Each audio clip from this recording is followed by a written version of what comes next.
noches a todos. Heladas noches a todos aquí desde la fría montaña, allá calurosas noches, donde Clarita, en el norte de México.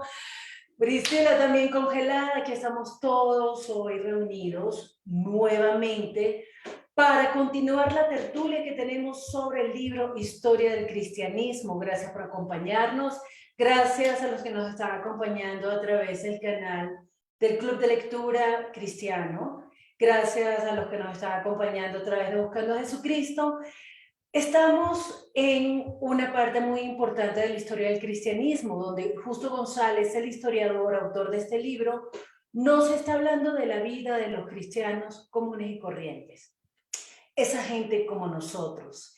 Y en medio de este relato acerca de lo que fue la vida de los cristianos comunes y corrientes, Justo González nos ha hablado del culto cristiano, de la organización de la iglesia, de los bautismos, y en el marco de la organización de la iglesia, hoy entramos en un tema que puede ser muy interesante para nosotras, tres mujeres, las que nos están acompañando también a través de Facebook. Estamos en la página 55 y nos va a hablar hoy de un tema que para muchas personas es una piedra en el zapato: el papel de la mujer dentro de la organización eclesial. Buenas noches, Priscila. Buenas noches, Clarita. Porfa, ¿quieren alguna decir algo antes de comenzar? Recordamos las normas comunitarias, por favor.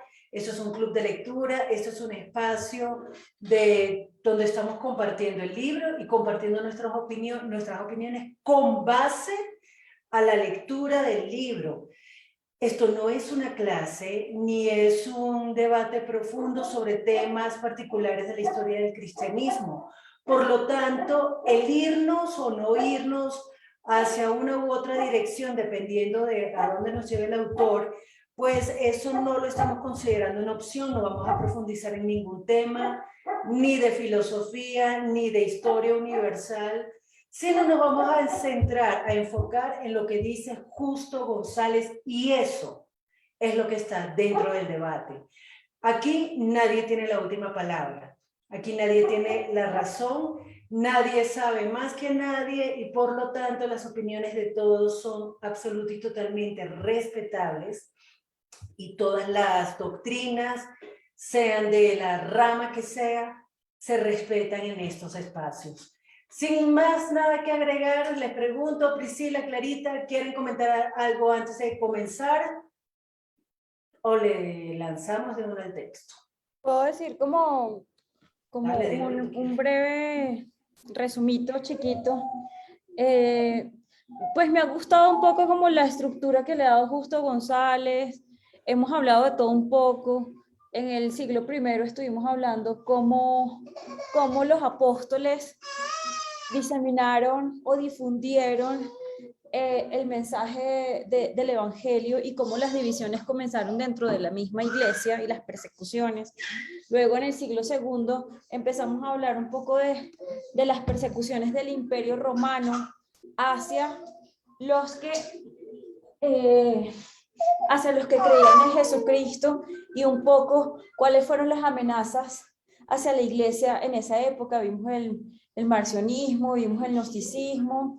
Luego empezamos a ver el pensamiento de los que se llaman el padre de la iglesia, y muy resumido, como muy breve, pero con la suficiente claridad como para que a uno le quede un resumen ejecutivo, y eso me ha parecido también chévere, que uno tenga como por lo menos una noción general. Y ya ahorita en el siglo III estamos viendo ya como más aspectos de cómo era el culto cristiano, si había que bautizarse para recibir la comunión o no, cómo se recibía la comunión, cómo estaba organizada la iglesia por dentro. Entonces me ha parecido que es sencillo, el lenguaje es fácil, y la estructura se da como para que uno pueda ir haciendo su organigrama, su mapa mental, y siguiendo una línea temporal. Vale, gracias, Pris. Clarita, no sé si quieres comentar algo o entramos de lleno. Entonces, vámonos todos a la página 55 del libro Historia del Cristianismo, Clarita, ¿lo tienes a la mano? Porfa, puedes leer en la sección La organización de la iglesia, el tercer párrafo que comienza hablando el lugar de las mujeres en la jerarquía eclesiástica. Dice, el lugar de las mujeres en la jerarquía eclesiástica ha sido mal interpretado, puesto que en el siglo II todos los oficiales de esa jerarquía eran varones. Se ha pensado que lo mismo fue cierto en la iglesia primitiva, pero el Nuevo Testamento nos da a entender otra cosa. Felipe tenía 4 hijas que profetizaban, es decir, que predicaban. Febe tenía el rango de diácono en Cencrea, y Junia se cuenta entre los apóstoles. Lo que ha sucedido es que durante el siglo II, en sus esfuerzos por evitar toda doctrina falsa, la iglesia centralizó su autoridad y las mujeres quedaron excluidas del ministerio de la predicación. Pero todavía, a principios del siglo II, Plinio le dice a Trajano que ha hecho torturar a 2 ministras de la iglesia cristiana. ¿Hasta ahí? Sí, no sé si quieren comentar algo en este punto o esa lectura les ha parecido normal, así como lo que se esperaba, lo que se sabía. ¿Qué piensan ustedes de esto que nos está diciendo aquí Justo González?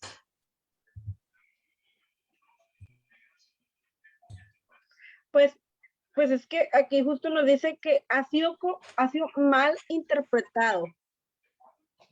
Yo creo que nos va a venir siempre, al hablar de estos temas, nos va a venir Pablo cuando dice que él prefiere que la mujer en silencio aprenda allá en su casa, el marido le diga.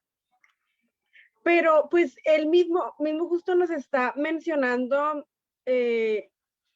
nombres de mujeres que están en el Nuevo Testamento, las hijas de Felipe, que eran profetisas, Febe, la famosa Febe, y entonces yo creo que por eso él mismo dice que ha sido malinterpretado, que creían que eran puros varones, pero la verdad es que no. Pero me llama la atención lo último, que torturaron a 2 ministros de la iglesia. Quiere decir que había en ese tiempo ministros de la iglesia, las cuales fueron víctimas de la torturación, de la tortura. Ok, gracias Clarita. Y además hemos visto a lo largo de los diferentes martirios cómo las mujeres han tenido un papel importantísimo en estos procesos históricos. ¿Qué dice Priscila? Sí, yo también estoy de acuerdo con Julio en el tema de que se ha malinterpretado y pruebas hay tanto en el libro de los Hechos como en las cartas de Pablo, no solo en el Nuevo Testamento, en el Antiguo Testamento, Esther, que habló de parte de Dios al pueblo, esta Débora, que fue una juez importantísima, o sea, hubo muchas mujeres que profetizar, o sea, dar el mensaje que tiene Dios. Entonces, está Priscila, está Loida, está mencionadas varias, no solo las que están allí, que también fueron iglesia, hicieron iglesia y dieron el mensaje de Dios. Yo sí creo que está mal interpretado y también la carta de Pablo a Timoteo también se ha malinterpretado. Cuando uno la estudia en contexto, cuando uno lee las otras cartas de Pablo de uno se da cuenta que no es que le tuviera aversión a las mujeres o que él no permitiera el trabajo de las mujeres en la iglesia, sino que a su amigo Timoteo le estaba escribiendo una carta personal en donde él le hacía unas recomendaciones de carácter personal que no todo el mundo tenía que estar leyendo. Entonces, ahí uno dice, bueno, el hecho de que las iglesias hayan usado esta información descontextualizada no quiere decir que en la Biblia no encontremos otros ejemplos de mujeres que se dedicaron a hacer la labor y el evangelio. Y cuando vemos que Jesucristo dio el mandamiento, dijo todos, id y llevad, haced discípulos. Entonces, estoy de acuerdo con Justo. Sí, a mí me parece interesante esto que ustedes están diciendo, las referencias de tantas mujeres en el Nuevo Testamento y como está diciendo Priscila, en el Antiguo Testamento, del rol de la mujer en el pueblo de Dios, en el plan de Dios es sumamente importante, porque Dios no escondió su voluntad de manera que nadie la pueda conocer. Reveló su voluntad, como dicen algunos, de una forma muy pedagógica. Pero a mí me llama la atención aquí que Justo González dice, habla de las hijas de Felipe, Febe, que tenía rango de diácono en Cencrea, reconozco mi ignorancia, no sé dónde dice eso, pero sería chévere confirmarlo. Lo que me encanta es que dice que durante el siglo segundo, en sus esfuerzos por evitar toda doctrina falsa, la Iglesia centralizó su autoridad y las mujeres quedaron excluidas del ministerio de la predicación. Y no puedo dejar de preguntarme, ¿por qué? Si las mujeres estaban siendo perseguidas por ser cristianas, torturadas por ser testigos de la palabra, ¿por qué quedaron excluidas? ¿Quién las excluyó? ¿Se autoexcluyeron o qué fue lo que pasó allí? Gracias, Clarita, que ya está buscando dónde está Cencrea y Febe y todo este cuento. Pero me parece, me gustaría incluso profundizar un poco en este tema, porque siempre se ha, o siempre no, de un tiempo para acá se ha tratado de decir que el Dios cristiano es un Dios misógino, machista, no quiere a las mujeres, pero cuando uno lee la Biblia es muy diferente la visión de la mujer. Incluso hoy me decía una amiga en este proyecto de Buscando a Jesucristo, que se llama Leyendo la Biblia en un año, a ella le tocó leer el libro de Ruth. Y me dijo, no me podías dar una porción más machista. Y el libro de Ruth a mí me parece hermosísimo, hermosísimo. Pero la visión de la mujer dentro del cristianismo se ha deteriorado de una manera absurda. Yo no sé si ha sido un tema histórico, que por lo que veo está empezando desde el siglo II, desde la centralización del tema de la autoridad de la predicación, a partir del levantamiento de las falsas doctrinas, o ha sido un evento nuevo a partir de todo del siglo XIX y XX, por la lucha por los derechos de la reivindicación de la mujer. Priscila, cuéntanos. Y yo creo que como lo dice Justo, esa mala interpretación ha sido responsabilidad de los mismos hermeneutas. O sea, el desconocer que en toda la Biblia se está hablando de Jesús y de su relación con la iglesia. Cuando tú no tienes ese contexto, entonces a ti te parece que Eva es la malvada. Por culpa de la mujer, entonces toda la humanidad cayó en desgracia. Por culpa de la mujer que es pendeciera. O sea, yo he escuchado predicaciones que dicen así, tengan cuidado con las mujeres, y predican acerca de Eva, y tratan a la mujer como que la mujer quiere engañar, quiere salirse con la suya, es terca, es tosuda, y uno dice, pero Dios mío, si cuando está hablando de Eva, ¿a quién está representando?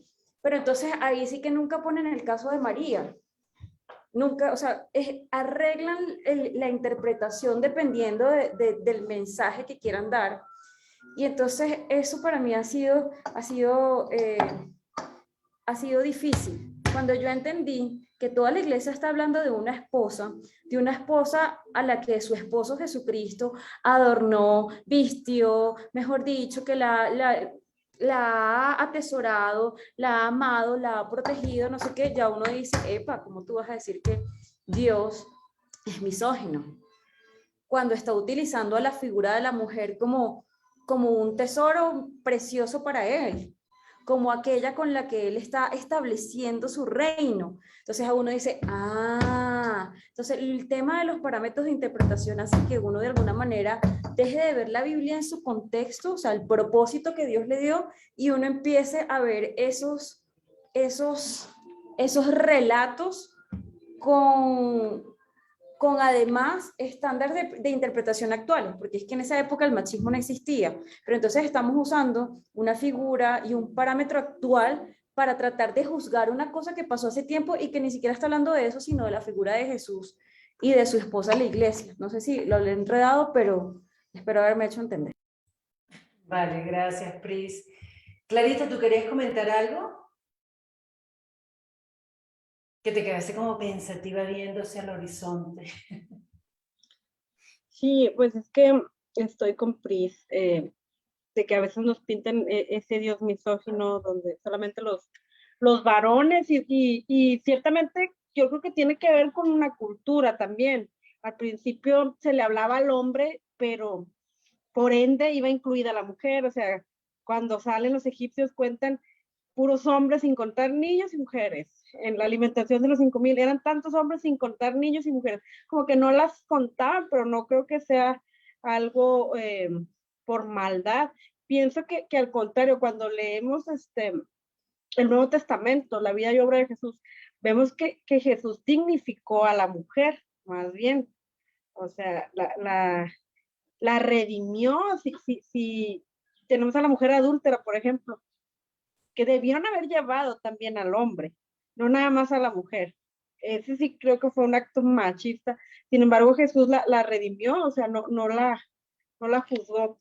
Y Febe sí era diaconisa según Romanos 16:1. Os dice, os recomiendo además nuestra hermana Febe, la cual es diaconisa de la iglesia en Cencrea. O sea, lo dice tal cual. Pues gracias, Clarita. Lo dice Pablo, el mismo que dijo, no, yo pienso que la mujer, pero él dice, yo recomiendo que no debe hablar, pero creo que sí tiene que ver con esa interpretación, el no leer el contexto, qué era lo que estaba pasando, a qué se refería, no que nunca jamás hablara en la congregación, no que nunca se le ocurriera predicar ella o dar testimonio de, creo que bien lo dijo Priscila en esta vez, está bien dicho que la comisión es vayan, prediquen, y nos lo dice a todos. Gracias, chicas. Ay, buen provecho, María Isabel.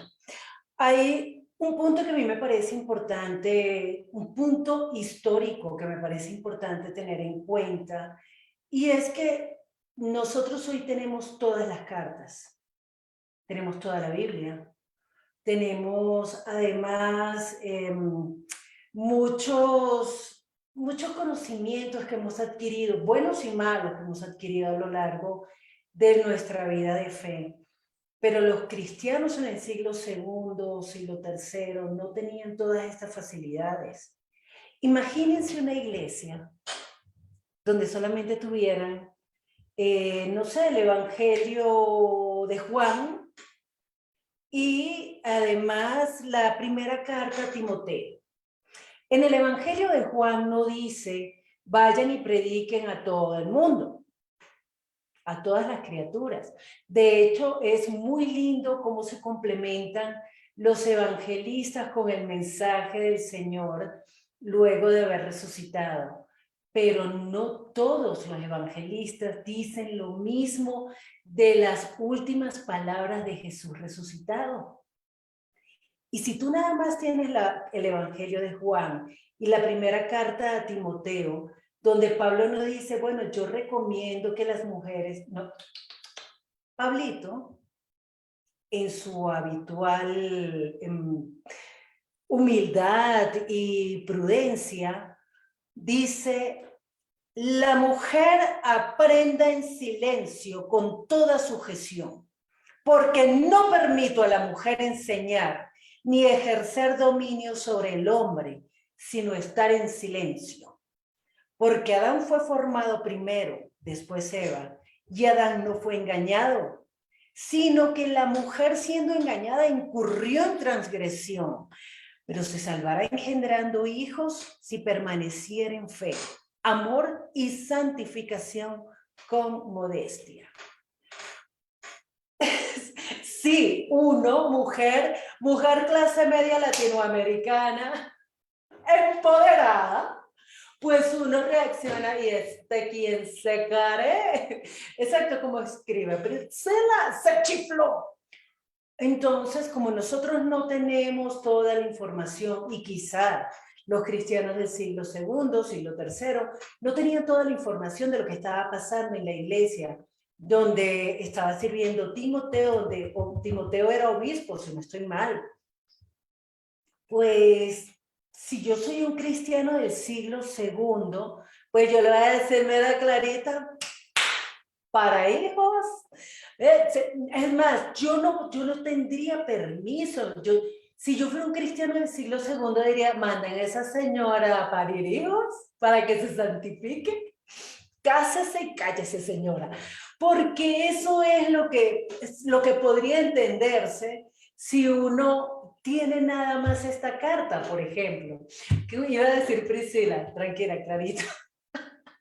Ya lo vimos sin camisa, que dígale, vístase. Sí, y cuando uno lee esa carta, ahí se da cuenta del peligro de no ir a la fuente que es Jesús y ver o poner por primero la palabra de los hombres, porque ahí Pablo, a mí me parece que él está, ahí se chifló. O sea, él cómo va a decir que la mujer se va a salvar pariendo hijos.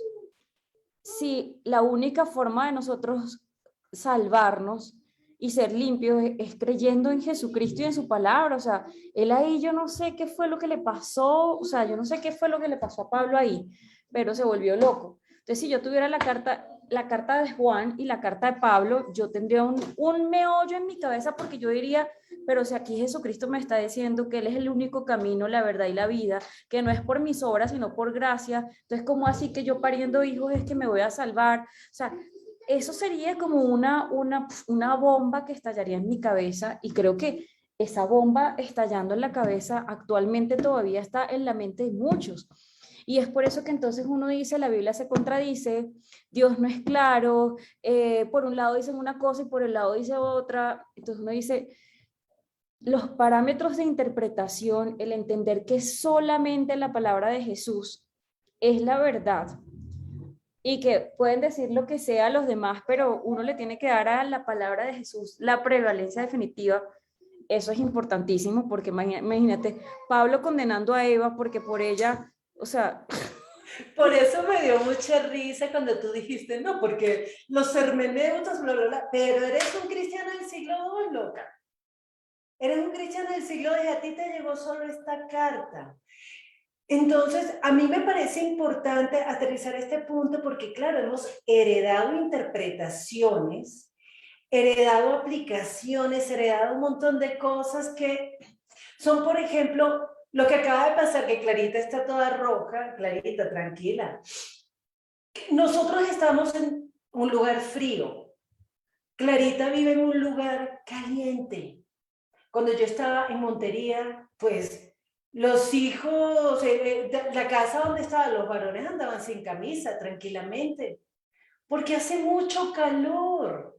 Para nosotros los de tierra fría es el hombre debe vestirse elegantemente para... No, hermano, o sea, usted no puede predicar sin camisa, tengo calor. Son las interpretaciones ajustadas a nuestras realidades. La realidad de la iglesia donde estaba Timoteo era diferente a la iglesia en Roma, a la iglesia en Éfeso, a la iglesia en Galacia, a la iglesia en Bogotá, a la iglesia en México. Entonces, cada iglesia tenía una realidad diferente. Y qué complicado ha sido para no solamente los que han escrito la historia, sino los que han vivido, los que han hecho la historia, poder vivir y transmitir eso. Esta es nuestra realidad. La realidad de la iglesia hoy, siglo XXI, va a ser muy diferente a la del siglo 30, si es que llegamos al siglo 30. Señor, ven pronto. Entonces, complicada esta realidad. Me imagino que los historiadores, si es que se llega al siglo 30, dirán, pero es que los cristianos del siglo XXI, ¿por qué eran tan cómodos? no se reunían, pero otros dirán, genial, mira, estaba México reunido con Bogotá y La Calera. No, qué genial, porque la iglesia ahora no hace lo mismo, es que ya no tenemos internet.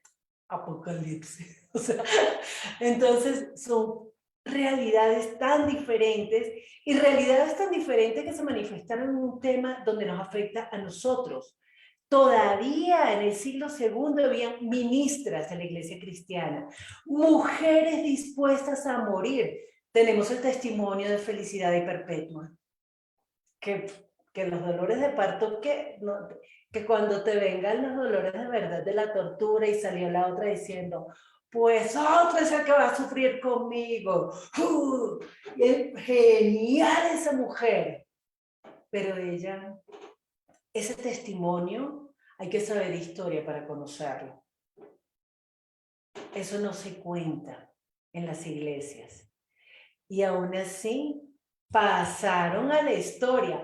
Priscila, ¿quieres estudiar, leer el siguiente párrafo, porfa? Sí, pero advierto que tengo música de fondo. Ah, no, entonces no leas. La ministra Bretzela, imagínate, si Pablo estuviera aquí diría, prohíbo a las mujeres, o sea, aquí estamos 3 mujeres. ¿Qué le pasa a Pablo? Ajá, a las mujeres con bebés. Bueno, es el último párrafo, ¿no? Al estudiar el lugar de las mujeres. Listo. Sí, señora. Al estudiar el lugar de las mujeres en la iglesia antigua, no debemos dejar de mencionar el papel importantísimo de las viudas. Ya en el libro de Hechos encontramos que la iglesia primitiva se ocupaba de sustentar a las viudas que había en su seno. De no hacerlo así, tales viudas quedarían desamparadas y sus únicos recursos serían irse a vivir con alguno de sus hijos o casarse de nuevo. En cualquiera de estos casos, si el hijo o el nuevo esposo no era cristiano, la viuda se vería limitada en su vida religiosa. Pronto se les dieron a estas viudas responsabilidades dentro de la iglesia. Ya hemos mencionado a la viuda Felicidad, cuya labor despertó la animadversión de los paganos y la llevó al martirio. Otras se dedicaron a la instrucción de los catecúmenos y como resultado de todo esto, el título de viuda llegó a referirse no tanto al estado civil de la mujer en cuestión, como a su función dentro de la comunidad cristiana. Antes de terminar el siglo I, ya había mujeres solteras que decidían dedicarse por entero a estas funciones y no casarse. Es entonces que empiezan a aparecer en los textos frases tales como las viudas y vírgenes, y aún las vírgenes que son llamadas viudas. A la larga, esto daría origen al monaquismo femenino que fue anterior al masculino. Oh, súper interesante este punto. ¿Quieren comentar algo aquí? Comente pues. Pues esto es una especulación, pero yo siempre pregunté, o sea, siempre me preguntaba cuál había sido el origen de la institución de las monjas. Entonces, de pronto esto es un precedente. Eso se llama monaquismo. Ah, el monaquismo. Ah, listo. Bueno, esto es un precedente y yo nunca había atado esos cabos. O sea, pensar que esto se origina con la labor de las viudas en el templo, de esa labor de ayudar a las viudas y que luego ellas, me imagino que por agradecimiento al Señor, por reciprocidad, terminan entregando sus vidas y dando las vidas a ese Dios bueno, a ese esposo, y allí es donde se origina. Y ahora meter a las vírgenes y saber históricamente que a las vírgenes también las metieron dentro de la bolsa viudas, o sea, o sea, nunca me lo imaginé, o sea, ni me lo sospechaba, ni me lo olía, para mí eso era un gran signo de interrogación y ahora justo, o la historia me da el insumo. Gracias, Pris. Bien, importante este punto. Además, Justo González nos está diciendo que el monaquismo femenino fue anterior al masculino. O sea, que el papel de la mujer no solamente es que fue importante la labor de ellas, sino que fueron pioneras para este trabajo, esta forma de vivir en comunidad cristiana, que era el monaquismo. Clarita, ¿tú quieres comentar algo en este punto?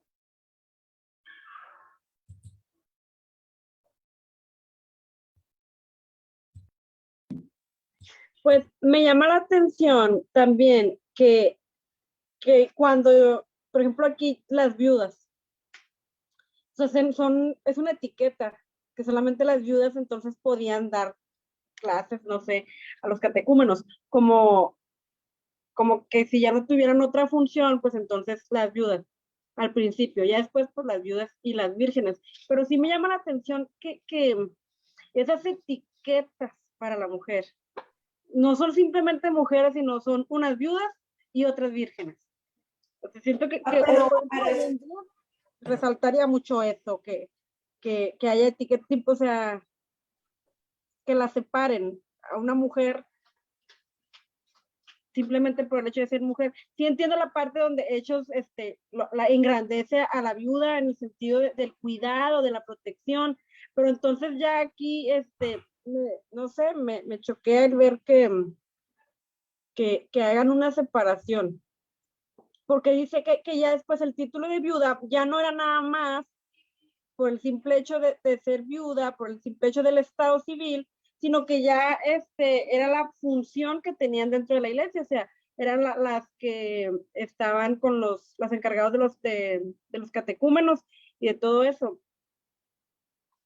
Y no sé si esto tenga si la palabra correcta sea una discriminación a todas las demás mujeres. O sea, una mujer porque siento que si tú eres una mujer que no eres viuda, pero tampoco eres virgen, pues entonces dedícate a tu marido y a tu casa. No vengas a servir a la iglesia. Ah, pero ya eres viuda, ya no tienes nada que hacer, pues entonces sí ven, no sé. Me fui por ese lado, no sé si me mal viajé o qué, pero así lo tomé. Vale, ¿no? Es válido ese punto. Yo creo que nosotros podemos aquí comentar las percepciones que tenemos sobre la lectura que estamos dándole a este libro, a la historia. Sin embargo, a mí me parece que aquí está ocurriendo algo real. Fueron las viudas. Punto.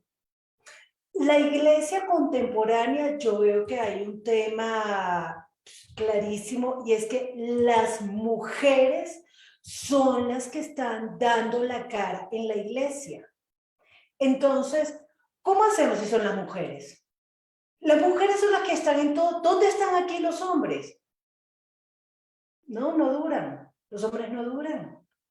Y se supone que las mujeres son mujer, madre, ama de casa, trabajan, cocinan, hacen, deshacen.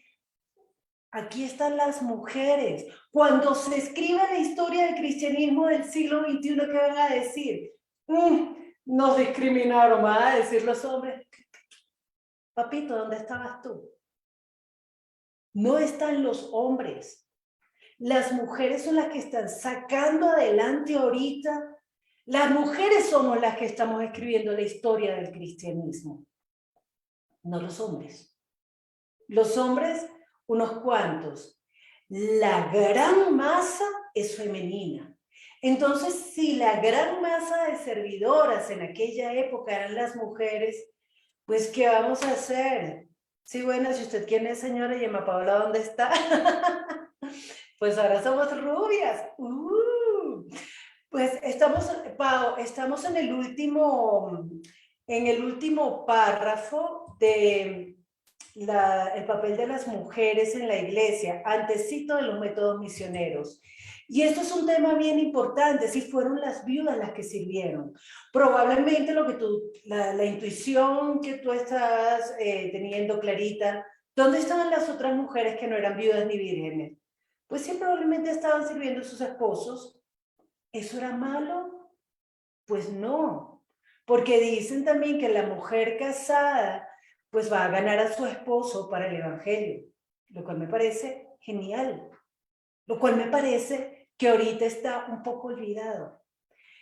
La mujer predicando en su casa a sus hijos y a su esposo, pero el papel de la viuda y el papel de las vírgenes, lo que estábamos hablando tú y yo hace una hora, las cosas, o sea, ellas en vez de tenerla, pues yo me quiero casar y me quiero casar con un rico, con un hombre así bien atractivo, inteligente, rico y de todo. No, ellas querían servir al Señor.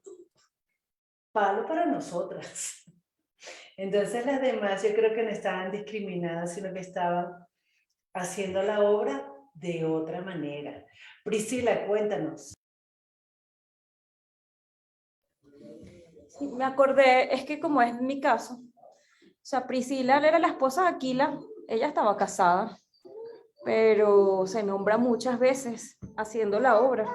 Entonces yo creo que el papel de la viuda viene también por el mandamiento de que hay que cuidar a las viudas porque no tienen ningún sustento. O sea, lo han perdido absolutamente todo, pero ahora están ganando el reino completo al no tener ningún tipo de atadura, ni económica, ni social, ni familiar. Son libres, tal vez es el mejor estado. No, mentira. José Daniel no ve esto, no importa. Son libres. Y me parece muy bonito. Claro, es que también es el contexto cultural de ese momento. O sea, si tú me preguntas hoy en día a una viuda a qué se dedica, ya eso no tiene nada que ver con el tema de Dios. La viuda pues se dedica a hacer su vida, a buscar marido, a tener relaciones por ahí, o sea, a hacer sus negocios, a lo que se quiera dedicar. Es cierto lo que Clarita dice, es que la categoría, la etiqueta, si estaba muy atada a soy viuda, entonces sirvo al Señor, pero tengo que tener la condición de viuda o de virgen para poder hacerlo. Podría interpretarse de esa manera, aunque vemos ya el ejemplo, por ejemplo, el ejemplo de Priscila, que no era ni viuda ni virgen, pero también se dedicaba al Señor. Pero la realidad histórica en ese momento era que las viudas, al encontrar en la iglesia el sustento de sus vidas, a mí eso me parece muy bonito, porque hay mucha gente que encuentra el sustento de sus vidas en una iglesia y no decide servirle al Señor, ni tampoco extiende el reino. Entonces uno dice, bueno, qué bonito, o sea, ojalá hoy en día todavía fuera así. Ese es mi aporte. Gracias, Pris.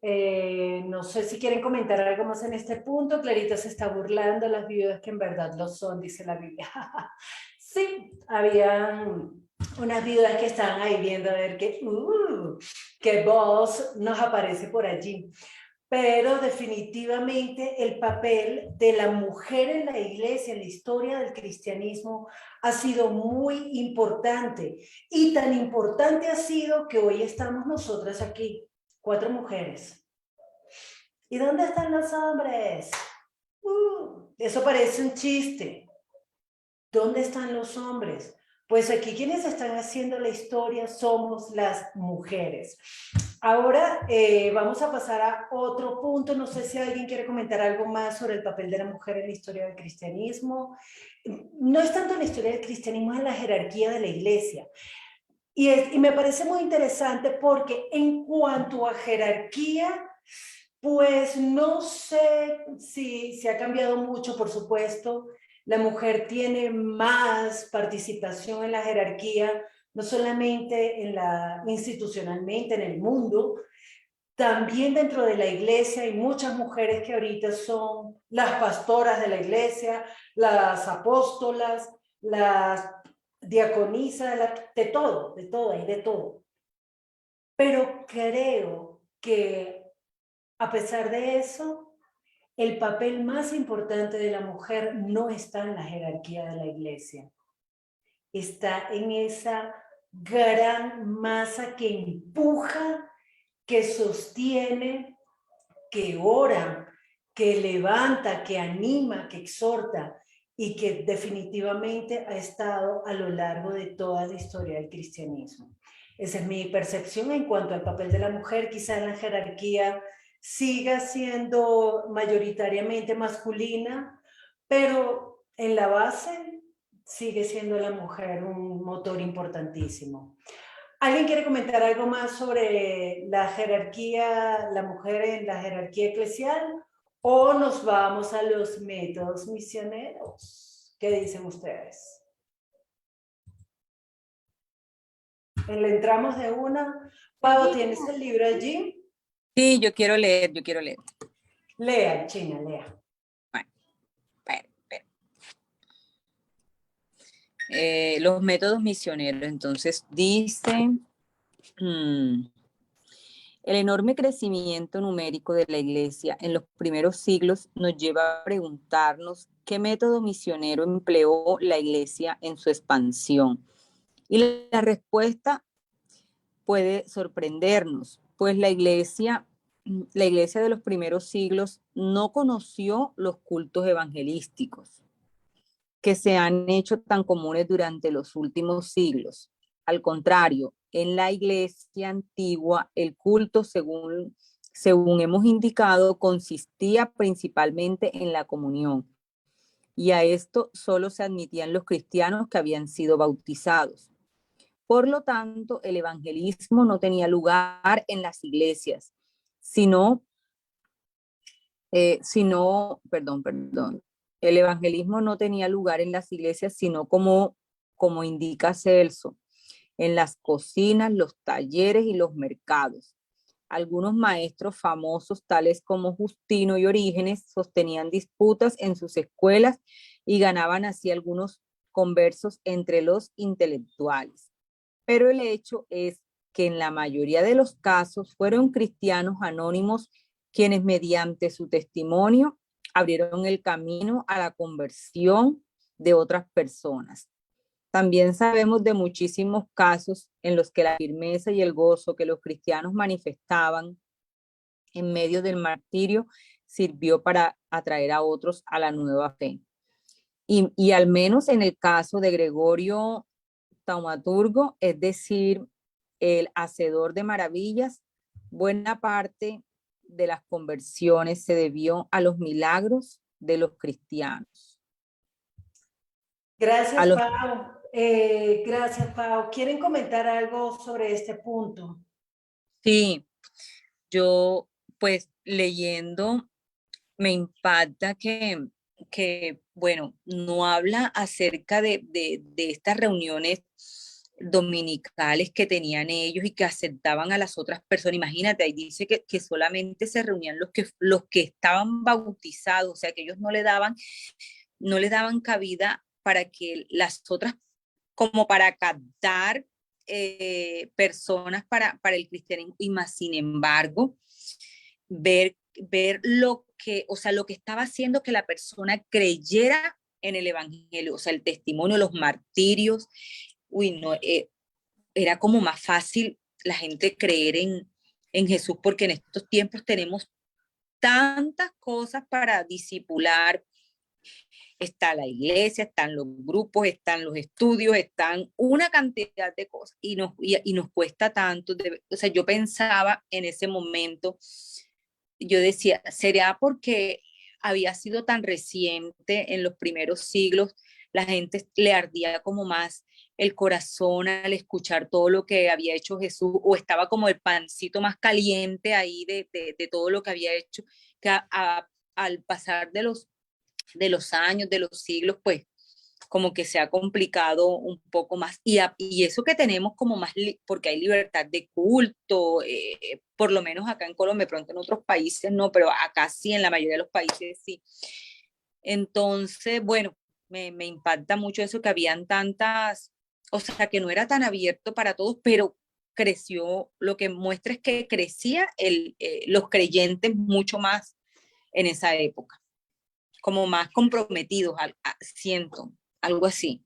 ¿Más comprometido quién?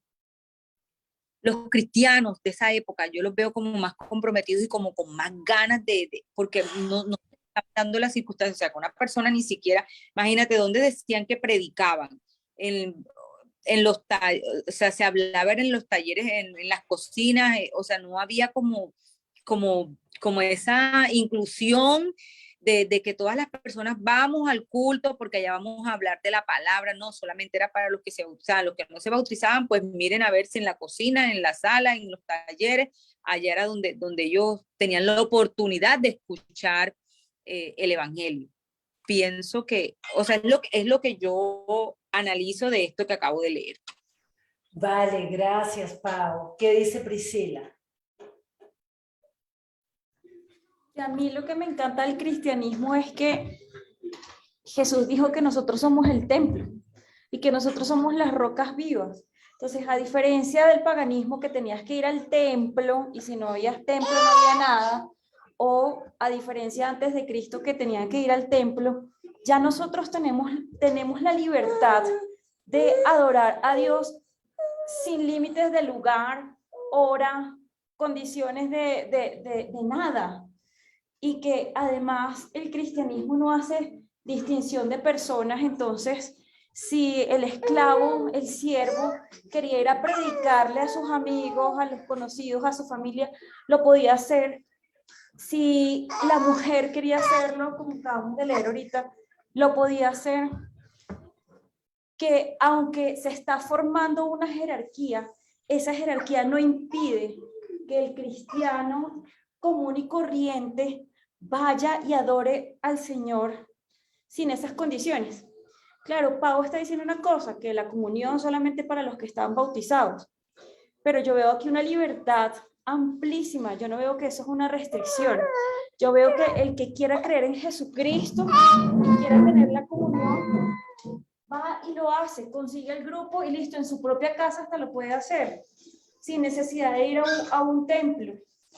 Entonces creo que por eso, a pesar de todas las persecuciones, de todas las políticas, de las falsas doctrinas que se levantaron, no se pudo derrocar, no se pudo acabar con el movimiento de ir y llevar el evangelio y predicar a todo el mundo, sino más bien todo lo contrario, se expandió y se expandió y se expandió. Entonces, ese mensaje de la gracia, de no tienes que ser el más capacitado, el más inteligente, el más adinerado, ese mensaje hizo posible que el que quisiera acercarse, se acercara y listo. Y no había que ir al templo de Jerusalén a rendir el culto, sino que ya el culto se lo rendimos con nuestros corazones. Wow, o sea, eso es demasiado poderoso. Y eso me encantó. Y en la iglesia primitiva lo hicieron así. Ahorita en pandemia, ¿qué experimentamos? Que la gente se quedó varada. Como ya no pude ir el domingo al templo, entonces me enfrié. ¿Cuántos no se enfriaron en nuestra iglesia? ¿Cuántos no se alejaron? O por el tiempo de pandemia buscaron oración porque tenían miedo que se iban a morir. Pero luego cuando el virus se normalizó y empezaron las vacunas, se olvidaron de Dios, se alejaron de la iglesia, ya nadie sabía, o cuando estaban encerrados nadie sabía cómo rendir un culto, mientras que en la iglesia primitiva, en la casa, vamos, listo, estudiamos todos, cantamos y ya. Entonces, esa sencillez con la que antes se vivía el culto cristiano, me parece espectacular. Vale, súper importante. Gracias, Pris. Clarita, ¿tú querías comentar algo en este punto?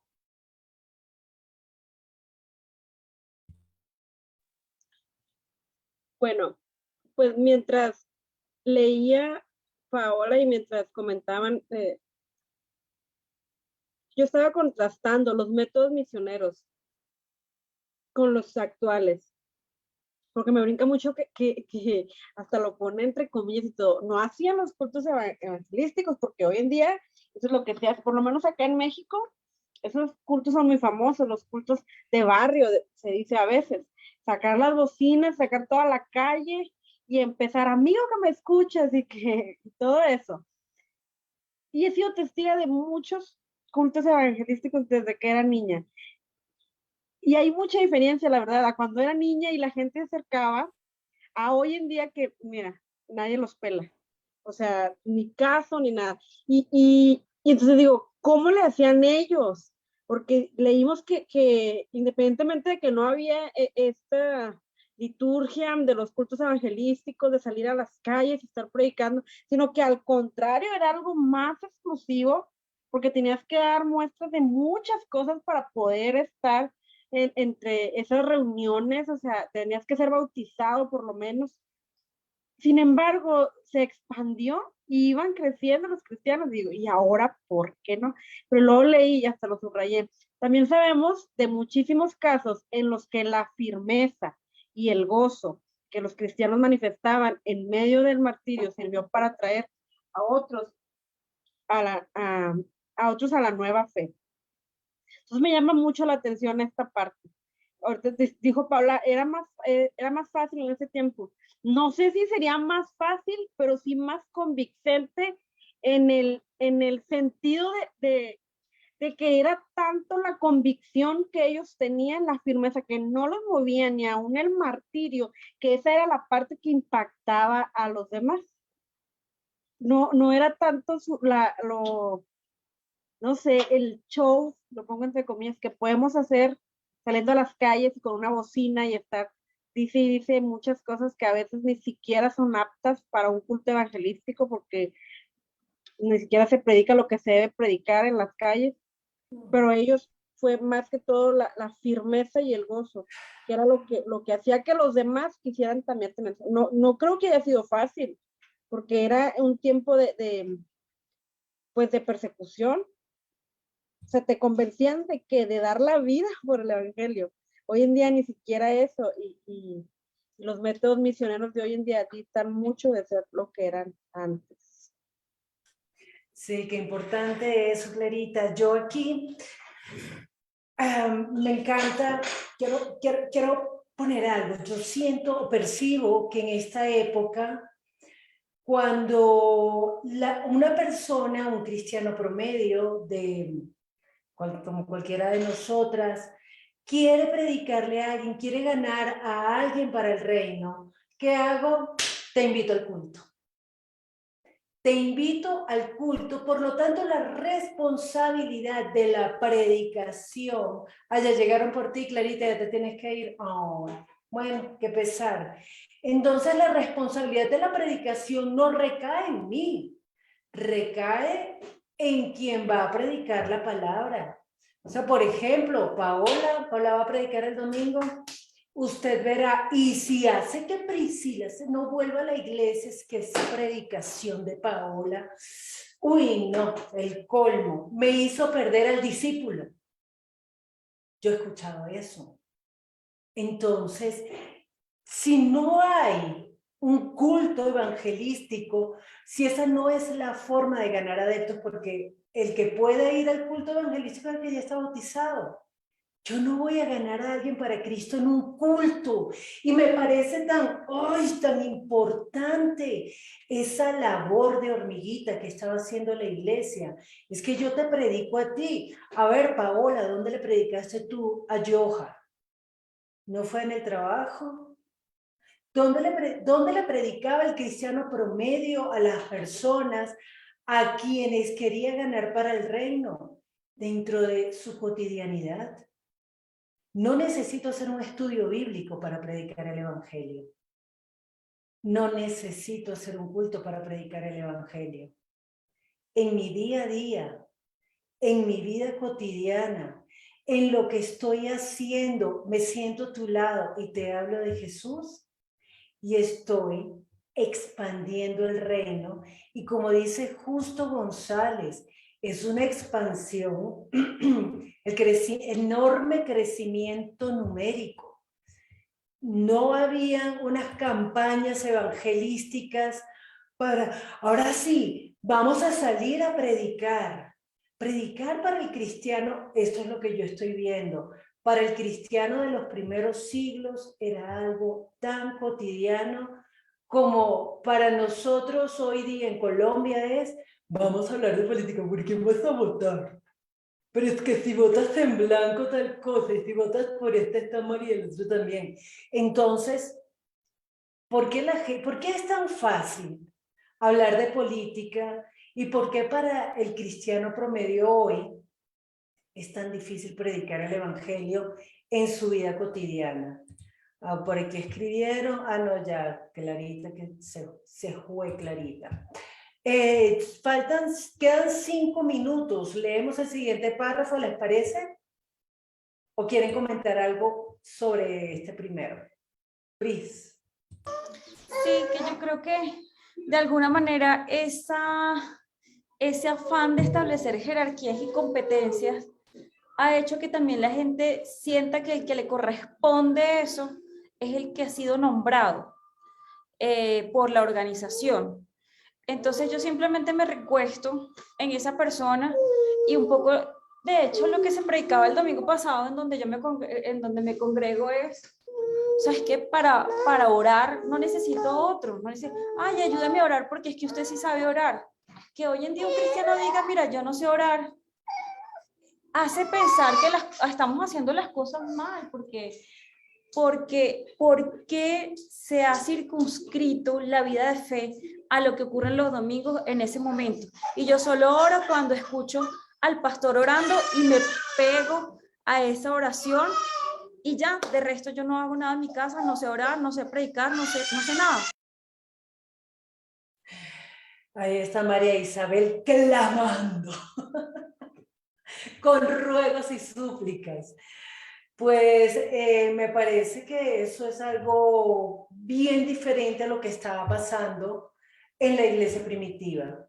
Cada uno en su sitio. Justino, Orígenes, pues predicaban en las escuelas.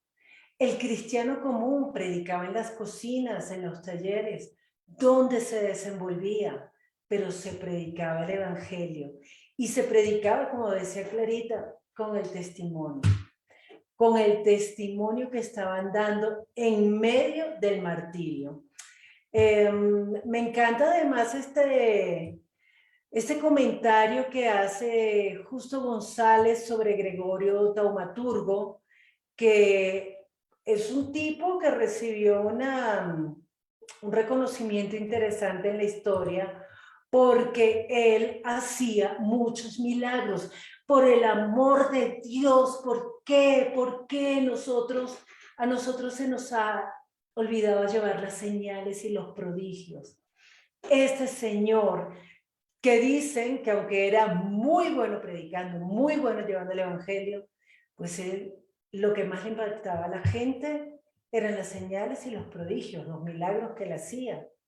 Y ganaba adeptos para el reino, tal como lo dijo el Señor. Hagan discípulos, lleven la palabra, pero también a los que crean les seguirán estas señales. Y como dice el evangelista Marcos, que el Señor los acompañaba con las señales y prodigios que confirmaban la palabra. Entonces me parece genial. El cristiano promedio hacía lo que tenía que hacer. No sé si quieren comentar algo más en este punto, nos queda un poco más de 2 minutos. Ya terminemos de sacarle punta de esto. ¿Algún comentario? Pau.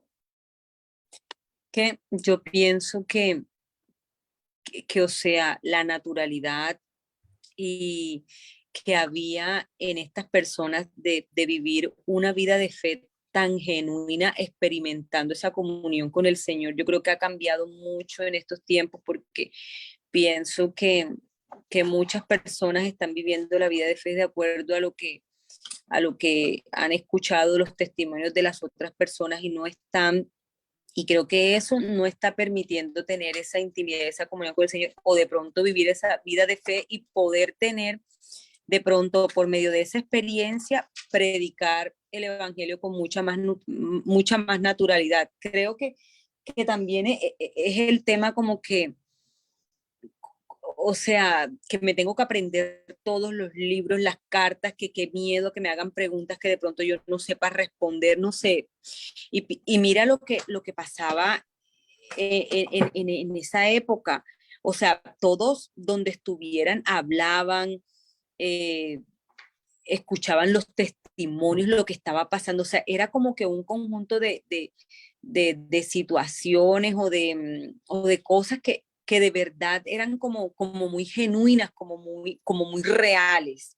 Es lo que pienso. Y por eso pienso que también las señales también le seguían a todas esas personas. Yo pienso que es que de verdad muchas veces nos hemos dejado como engañar, no sé, de muchas cosas que uno ve o que escucha, de pronto no viviendo una vida de fe de verdad, como más íntima con el Señor. Lo que decíamos ahorita, lo que decía Priscila acerca de lo que decía la predicadora el domingo, o sea, porque yo necesito que otro ore por mí porque yo no sé orar, porque yo no sé hablar con el Señor. Entonces, creo que de ahí parte parte mucho que de pronto la iglesia, o sea, que no tengamos esa relación y esa intimidad que se vivía en la iglesia primitiva. No sé si me doy a entender. Sí, Pau, y estoy de acuerdo. Creo que en estos primeros siglos la gente no estaba viendo cómo predica el otro. Estaba predicando desde su propia experiencia. Entonces, como no estaban imitando a nadie, ellos estaban de una forma muy genuina, muy natural, hablando de su testimonio, de su relación con el Señor. Ya son las 7 de la noche, se nos ha acabado el tiempo.